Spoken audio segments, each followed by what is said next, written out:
अस्सलाम वालेकुम स्टूडेंट, उम्मीद है कि आप लोग खैरियत से होंगे। I am Salman Hasan, welcome to my YouTube channel perfect solution. बेटा आपको पता है कि मैं फर्स्ट ईयर और सेकंड ईयर की जो बुक है सिंथ टेक्स्ट बुक उसका कंप्लीट सोल्यूशन करा रहा हूं। तो लिहाजा अगर आप लोग मजीद पढ़ना चाहते हैं, सारे सोल्यूशन देखना चाहते हैं तो आप प्लेलिस्ट में जाएं या डिस्क्रिप्शन पर जाके फायदा उठा सकते हैं। चलें जी बेटा, हम इस वीडियो का आगाज करते हैं। बेटा इस वीडियो के अंदर हम लोगों ने जो अब आगे स्टार्ट करने जा रहे हैं वो क्वेश्चन नंबर 16 के पार्ट और क्वेश्चन नंबर 17 के पार्ट करने जा रहे हैं। बेटा बेसिकली हम लोगों ने चैप्टर नंबर 1 स्टार्ट किया हुआ था 1.6 और 1.7। 1.6 तो कंप्लीट कर ली, उसी तरीके से 1.7 थी लिमिट्स मालूम करने थे। ठीक है, हमें क्या होता था, लिमिट्स दी गई होती थी कि limit x is equal to 2, 3, 1, 0 कुछ भी दे दी हमें, मतलब कि लिमिट्स थी तो हम सिंप्लीफिकेशन करके उसके अंदर लिमिट पुट कर देते थे। अब बेटा जो हमारा टॉपिक स्टार्ट होने जा रहा है वो लिमिट का स्टार्ट होने जा रहा है इन्फिनिटी का। ठीक है, लिमिट होंगी, limit x goes to infinity गई होंगी। ठीक है, तो लिहाजा हमें लिमिट जब एक्स गोज टू इन्फिनिटी दी जाए तो लिहाजा ये इस साइन को हम क्या कहते हैं, इन्फिनिटी कहते हैं। ठीक है, तो इसके बारे में कुछ बातें हैं जो आपको पता होनी चाहिए जो हमारे इन आगे क्वेश्चन के अंदर यूज होंगी। तो लिहाजा वो पहले बातें मैं आपको बता दूं ताकि आपका जो आगे आने वाले क्वेश्चन है वो थोड़े ईजी और आसान हो जाए। ठीक है बेटा, चलिए जी सबसे पहले हम आते हैं limits x goes to infinity का टॉपिक अब हम स्टार्ट करने जा रहे हैं। यानी कि ऐसे क्वेश्चन करेंगे जहां पे हमें एक्स इंटू वैसे 1, 2, 3, 4 दिया जाता था ना लिमिट में, तो वहां पे हमें इन्फिनिटी दिया जाएगा। ठीक है, तो लिहाजा आपको सबसे पहले ये पता होना चाहिए कि इन्फिनिटी को होता क्या, ये कहां से आया। बेटा आप मिसाल के तौर पर मैं एक नेचुरल नंबर ले लेता हूँ। नेचुरल नंबर क्या होते हैं, नेचुरल नंबर को हम किससे रिप्रेजेंट करते हैं, एन से रिप्रेजेंट करते हैं। ये होते हैं 1, 2, 3, 4। ठीक है, उसके साथ एक और एग्जांपल ले लेता हूं होल नंबर की। होल नंबर नहीं, वो हाँ होल नंबर। अब होल नंबर को हम डब्ल्यू से शो कर रहे होते हैं। ठीक है, ये क्या होते हैं 0, 1, 2, 3 एंड 4 एंड ये सो ऑन जाते जा रहे हैं। हमें नहीं पता भाई कितने जा रहे हैं। इसी तरीके से यहाँ पे भी हमें नहीं पता ये कितने जा रहे हैं। ऐसी चीज जिसका हमें नहीं पता होता कि उसका एंड क्या है, जिस तरह भाई 1, 2, 3, 4, 5 गिनते जो 1000, लाख, करोड़, अरब, मिलियन, ब्रिलियन जितने मर्जी चलते रहो, आपको नहीं पता नेचुरल नंबर कहां तक जा रहे हैं, होल नंबर कहां तक जा रहे हैं। इसी तरह इवन और जितने भी नंबर है वो इन्फिनिटी जा रहे हैं। ठीक है बेटा, तो लिहाजा ऐसी चीज को हम एंड में लगा देते हैं ये इन्फिनिटी का साइन, कि भाई हमें नहीं पता इन्फिनिटी है, ये साइड पे आपके इन्फिनिटी का साइन आ जाता है। बेसिकली यही चीज होती है कि ऐसी चीज जो बहुत ही लंबी जा रही हो तो उसको हम कहते हैं इन्फिनिटी। ठीक है बेटा, अब इसके अंदर दो कौन सा, एक आ जाता है पॉजिटिव इन्फिनिटी और एक आ जाता है नेगेटिव इन्फिनिटी। नेगेटिव इन्फिनिटी बोलते हैं कि बेटा जो पॉजिटिव की साइड पे जा रहा हो, जिस तरीके से आपने एक चीज पढ़ी होगी इंटीजर्स क्या होते हैं, उनको हम जेड से रिप्रेजेंट कर रहे होते हैं। बेटा उसके अंदर क्या होता है कि 0 होता है, कोमा +1, ठीक है, +1 फिर कोमा +2 कोमा +3। ठीक है, सो ऑन जाते जा रहे हैं। इसी तरीके से यहाँ पे 0 से फिर इस साइड पर -1, -2, -3 एंड सो ऑन जाते जा रहे हैं। तो लिहाजा यहाँ पे भी इंटीजर है, पॉजिटिव नंबर के इंटीजर यहाँ तक जाते जा रहे हैं तो ये पॉजिटिव इन्फिनिटी होती है, और यहाँ पे जो जाते जा रहे हैं वो नेगेटिव इन्फिनिटी होती है। लेकिन इनके ऊपर कोई भी फर्क नहीं पड़ता, इनके सोल्यूशन के ऊपर यहाँ तो आपको पॉजिटिव दे दिया, नेगेटिव दे दी जाए तो आपके क्वेश्चन पे कोई फर्क नहीं पड़ेगा जब हम इससे सोल्यूशन करेंगे। ठीक है, उम्मीद है ये बात तो आपकी क्लियर हो गई होगी। अब जरा आ जाते हैं इन्फिनिटी किसके बराबर होती है जो हमने यूज करनी है। बेटा इन्फिनिटी बराबर होती है 1/0। ठीक है बेटा, ये चीज आपको याद करनी है। क्या इन्फिनिटी किसके बराबर होती है, 1/0। अगर आप अपने कैलकुलेटर पे जाएं, ठीक है बेटा, उसके ऊपर 1 डिवाइडेड बाय 0 करें तो वो आपको देगा अनमैथमेटिकली सोल्व, जो सोल्व नहीं हो सकता। ठीक है, तो लिहाजा आप क्या करेंगे, वो अनसोल्वेबल है। तो लिहाजा आपको ये बात भी याद होनी चाहिए कि इन्फिनिटी किसके बराबर होगा, 1/0 के। एक ये वाला फार्मूला और दूसरा ये वाला फार्मूला कि 1/इन्फिनिटी। ठीक है, एक तो इन्फिनिटी हो गया, अब आ गया 1/इन्फिनिटी। 1/इन्फिनिटी बराबर होता है 0 के। आपको दूसरी चीज ये भी याद करनी है। ठीक है बेटा, क्या इन्फिनिटी बराबर होता है 1/0 के और 1/इन्फिनिटी बराबर होता है 0 के। ये दो चीजें हैं जो आपको बड़ी काम आने वाली हैं इस एक्सरसाइज के ये दो क्वेश्चन आंसर के तमाम पार्ट के अंदर। ठीक है बेटा, उम्मीद है ये चीज तो आपकी क्लियर हो गई होगी। अब हम स्टूडेंट, आपको जितनी इन्फिनिटी के बारे में बातें पता होनी चाहिए थी वो तो आपको पता चल गई हैं। अब आ जाते हैं हम क्वेश्चन की तरफ। लेकिन बेटा क्वेश्चन, अब आपको मैं एक मोटी सी बात बता दूं कि आपको अब हम जो बात करनी है, क्योंकि इन दो क्वेश्चन के अंदर जो चीज करनी है, मेथड को फॉलो करना है, उसके बारे में बात बता देता हूं ताकि जब आप एक्सरसाइज के क्वेश्चन करें आपको आसान लगे। बेटा उसमें सबसे पहली बात जो ये है कि ये आपने अभी तक क्या कहेंगे, limit x is equal to a का मतलब कोई भी आपको अभी तक जितने भी आपने लिमिट क्वेश्चन किए हैं उसके अंदर limit x is equal to a यानी कि कोई नंबर दिया जाता था 0, 1, 2, 3, 4 इस तरीके से। लेकिन अब हम लोगों ने क्या करना है, स्पेशली क्वेश्चन नंबर 16 और 17 के अंदर ऐसे क्वेश्चन होंगे कि लिमिट्स दी गई होंगी लेकिन x is equal to infinity. तो ये चीज अब आपको याद रखनी कि ऐसे क्वेश्चन जिसके अंदर लिमिट्स दी गई हो x इंटू इन्फिनिटी, तो लिहाजा वो थोड़े अलग तरीके से होंगे। तो उसके अंदर सबसे पहला काम जो होता है वो ये होता है कि जो सबसे बड़ी पावर होती है उसको आपने कॉमन लेना होता है। क्या लेना होता है? जो सबसे बड़ी पावर होती है उसको कॉमन लेना होता है, ठीक है। फिर उसके बाद जब सबसे बड़ी पावर को कॉमन ले लेंगे उसके बाद आप लिमिट अप्लाई करेंगे, ठीक है बेटा। तो फिर आपका आंसर आ जाएगा। तो आपको लिमिट सबसे पहले कॉमन लेना आना चाहिए, तो लिहाजा मैं आपको कॉमन लेना बता देता हूं ताकि जब आप क्वेश्चन में आए तो आपको आसान लगे। बेटा सबसे पहली चीज x की पावर 4 प्लस x की पावर 3 प्लस x की पावर 2, ठीक है बेटा।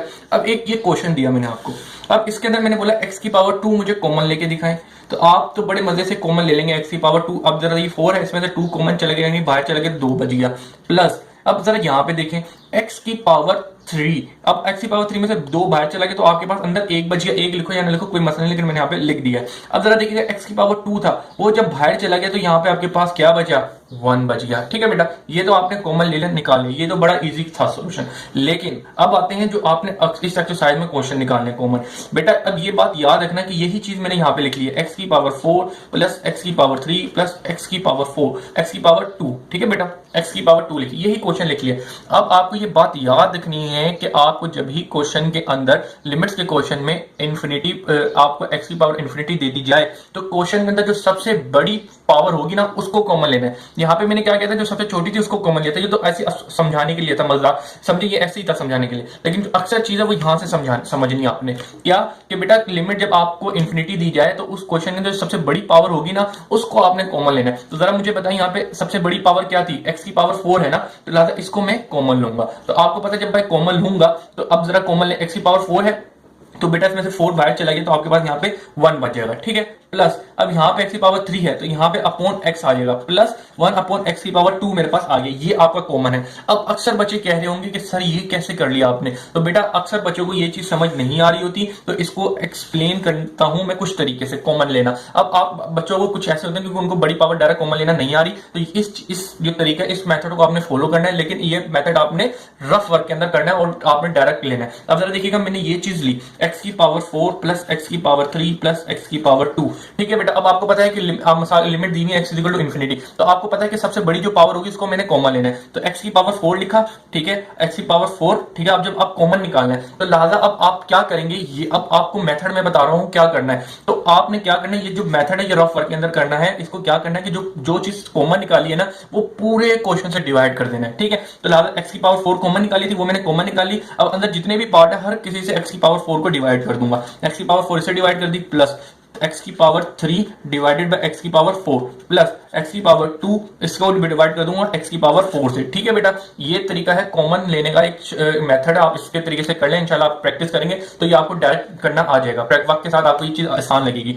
तो लिहाजा आपने क्या किया कि सबसे बड़ी पावर कॉमन लेनी थी, अब वो कॉमन तो निकाल ली, तो लिहाजा अब इसको क्या किया, जो चीज है उसको हर किसी से डिवाइड कर दिया, जो कॉमन निकाल वो हर किसी से डिवाइड कर दिया। अब इससे क्या होगा, जो चीज कट कटा के आएगी वही आपका कॉमन होता है, ठीक है। तो देखिएगा x की पावर 4 से x की पावर 4 कट गई तो यहाँ पे क्या बचा, 1 बचा।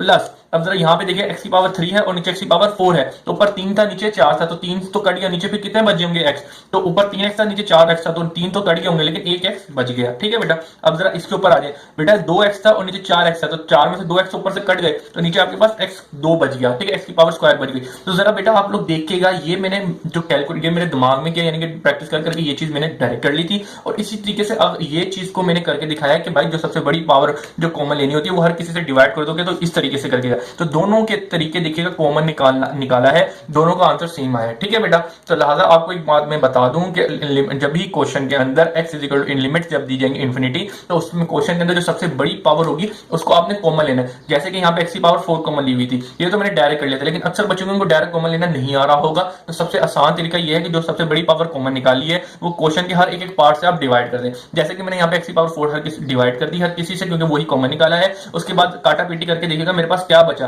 तो लिहाजा मेरे पास ये चीज बची, और इन दोनों को देखिएगा डायरेक्ट मेरे पास ये आ गया है कॉमन। इसके बाद हम क्या करेंगे, थोड़ी सी सिंपलीफिकेशन करेंगे और इसके बाद इन्फिनिटी जो हमारी लिमिट्स हैं वो पुट करेंगे इंशाल्लाह। जब हम क्वेश्चन करेंगे तो आपको बड़ा आसान लगेगा, ठीक है बेटा। अब जरा एक क्वेश्चन करवा देता हूं, एक क्वेश्चन कह रहा हूं, एक और एग्जांपल करवा देता हूं ताकि ये आपको आसान लगे। बेटा x की पावर 3 प्लस x की पावर 2 प्लस x प्लस 4 ले लेता हूं। ठीक है, अब बेटा आपको मिसाल के तौर पर ये क्वेश्चन दिया गया हो, इसके अंदर इन्फिनिटी जो लिमिट्स ऑफ इन्फिनिटी दी गई हो, तो आपको पता है कि आप सबसे पहले क्या काम करेंगे, एक्स की पावर जो सबसे बड़ी होगी उसको हम कॉमन लेंगे। तो आपको पता है एक्स की पावर में सबसे बड़ी क्या लिखी हुई है, क्यूब लिखी है, तो लिहाजा एक्स की पावर क्यूब हम ले लेंगे। तो x square plus x cube x square plus x 4। ठीक है, अब आपको पता है इसमें से आपको कॉमन लेना एक्स क्यूब, तो हर किसी एक से आप डिवाइड कर देंगे एक्स की पावर क्यूब, क्योंकि आपने एक्स की पावर क्यूब ही कॉमन निकाला है। ठीक है बेटा, अब आप क्या करेंगे, थोड़ी सी सिंप्लीफिकेशन करेंगे, जरा देखिए क्या बचे, एक्स क्यूब से एक्स क्यूब कट गया तो यहाँ पे 1 बच गया, प्लस अब जरा यहाँ पे देखिएगा एक्स स्क्वायर से एक्स क्यूब कट गया, तो मेरे पास देखिए ऊपर 2 था और नीचे 3 था, 2 तो नीचे एक कट गया, तो नीचे आपके पास कितना बचा, 1 एक्स बच गया। अब जरा यहाँ पे देखिएगा, यहां पे क्या होगा, 1 एक्स कट गया और नीचे से आपने तो 3 में से 1 एक्स काट देगा ऊपर वाला, तो नीचे आपके पास एक्स स्क्वायर बच गया। ठीक है बेटा, अब यहां पे जरा देखिएगा 4, अब जरा देखिएगा ऊपर कोई काटने वाली चीज है नहीं है, तो लिहाजा एक्स की पावर क्यूब ऐसी का ऐसी ही रहेगा। ठीक है बेटा, ये चीज भी आपके उम्मीद है कि क्लियर होगी कैसे हम लोगों ने कॉमन ले लिया। वक्त के साथ साथ आपको ये चीज कॉमन निकालना आ जाएगी। और दूसरी बात ये कि ये जो मैं आपको मेथड बताया है ये आपने रफ वर्क के अंदर करना है, और आपने डायरेक्ट जो कॉमन निकालोगे तो ये पार्ट लिखना है, ये चीज नहीं करके दिखानी। ठीक है, ये रफ वर्क के अंदर करना है।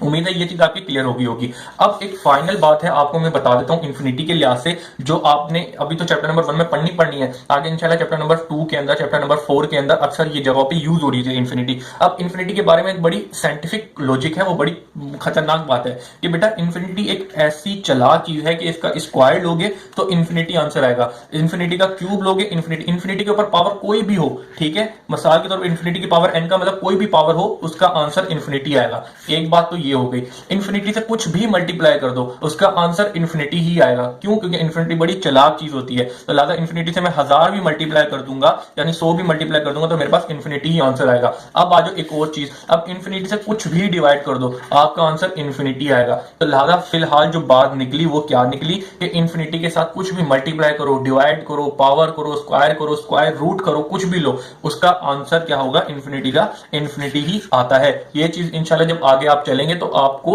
आएगी, बड़ी काम आएगी, तो इस चीज को भी समझ लेना। ठीक है बेटा, आगे आने वाले क्वेश्चनों में इंशाल्लाह मैं सारे क्वेश्चन करवाऊंगा। अल्लाह।